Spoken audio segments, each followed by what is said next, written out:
questions 1 through 10 of the 2001 Grade 10 Cayley Math Contest. The value of that expression is, so we have 5 times 6, 3 times 4, all over 6 plus 3. So in the numerator, we have 5 times 6, which is 30, minus 3 times 4, which is 12, all over 9. So 30 minus 12 is 18, all over 9. 18 divided by 9 is 2.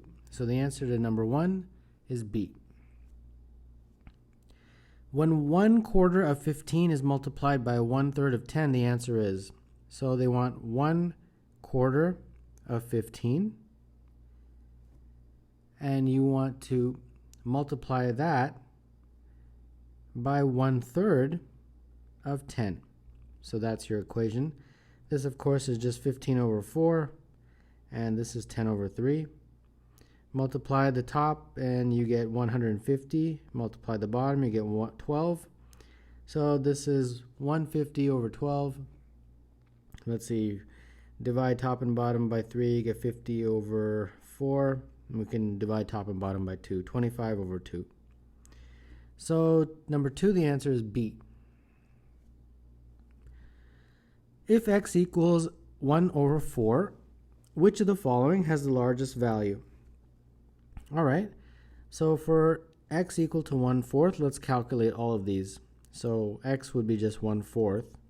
X squared would be 1 over 16.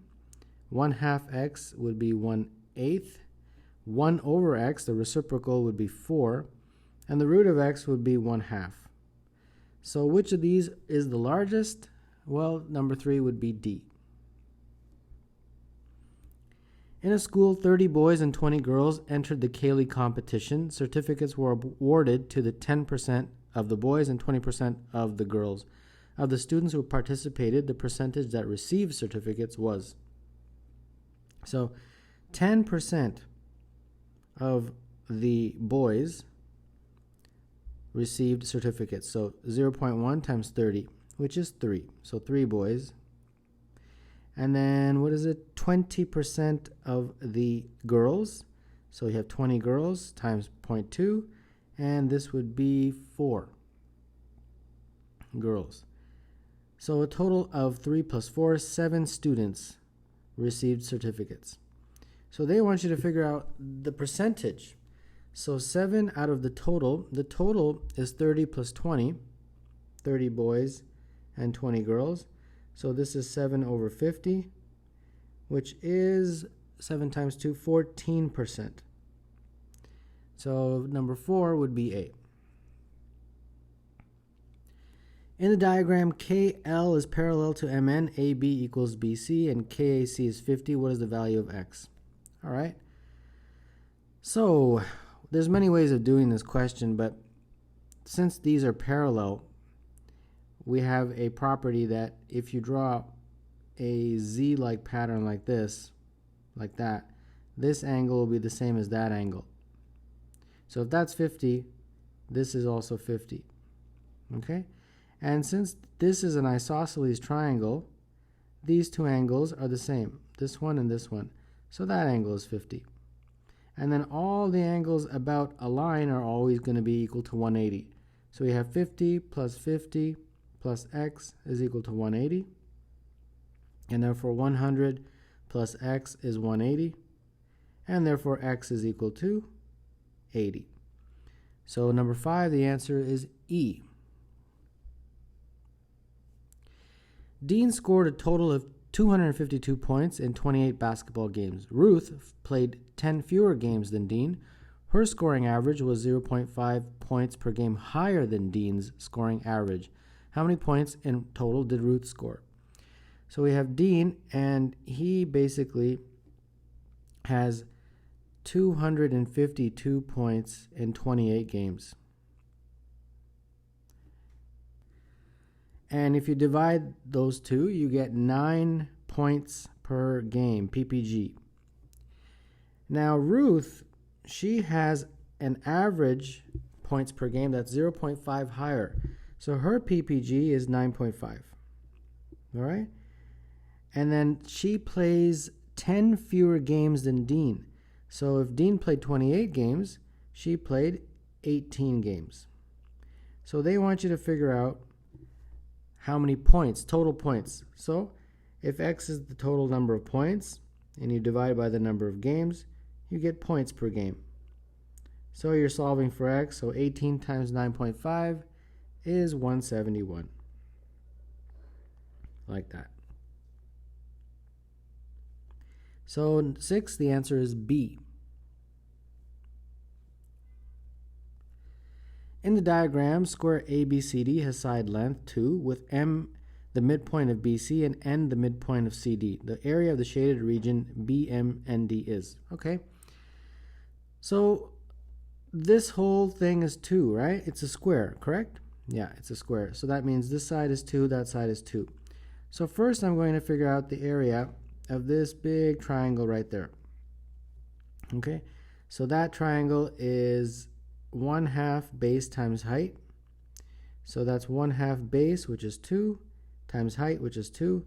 So this looks like 4/2, which is 2. So that area is 2.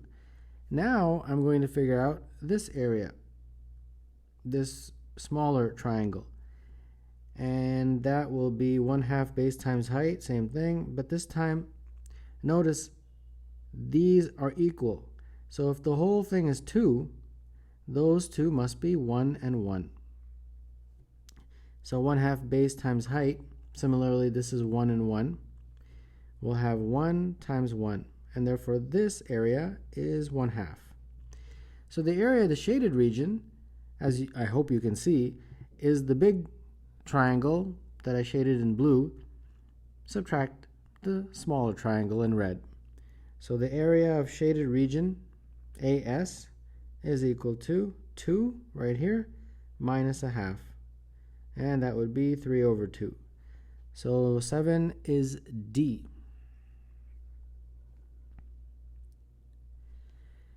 The line L crosses the x-axis at -8, The area of the shaded region is 16. What is the slope of the line? All right. So this is -8. So that means the distance from here to there, from that point intersecting the x-axis to the origin, is 8. Right? The distance has to be a positive number. And if we call this part H, we can now find H, because we know that the area is 1/2 base times height, like that. And we have been told that the area is 16. Now the base is 8, and the height is what we're trying to figure out. So we have this equation. So this looks like 4h is equal to 16. So 16 is equal to h is equal to 16/4. So h is equal to 4. So that means that h is 4 right there. Now they want the slope of this line right here.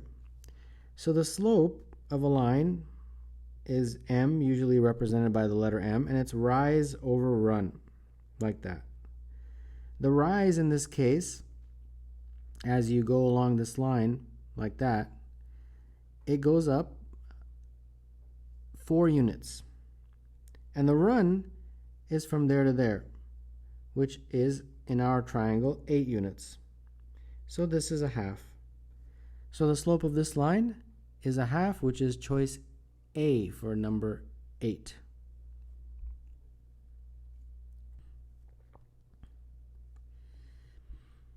If 10 to the power of 3 times 10 to the power of x all squared is 10 to the 18, the value of x is. Okay, so let's write this out and then explain how to do this. So first, let's just do what's inside that bracket. If you have bases that are the same, you add the exponents. So it would be 3 plus x, like that. Okay? And that's all squared, and that's 10 to the power of 18. Now, you are taking something to the second power, so you have to multiply. Like that. 2 times 3 plus x. Now, the bases are the same, so that means the exponents are the same. So that means that this up here is the same as that. So 2 times 3 plus x is the same as 18. Okay? So that means 3 plus x is equal to 9. Divide both sides by 2, and therefore x is equal to 6. So number 9, the answer is C. The sum of 5 consecutive integers is 75. The sum of the largest and smallest of these 5 integers is. So you have 5 consecutive integers, n plus 1, n plus 2, n plus 3, and n plus 4. Right? These are 5 consecutive integers. And when you add them all, like that, the sum is equal to 75 according to the question. So let's do the algebra here. We got 1, 2, 3, 4, 5n. And then adding 1, 2, 3, and 4, you get 10. And then solve for n. 5n is equal to 65, and therefore n is equal to 13. Now they want the sum of the largest and smallest. This is the smallest number, and this is the largest number. So n plus 4 is what they want us to figure out. Well, n is 13. So you just substitute that in there and you can get the answer. So 13 plus 13, 26, plus 4 is 30. So the answer to number 10 is D.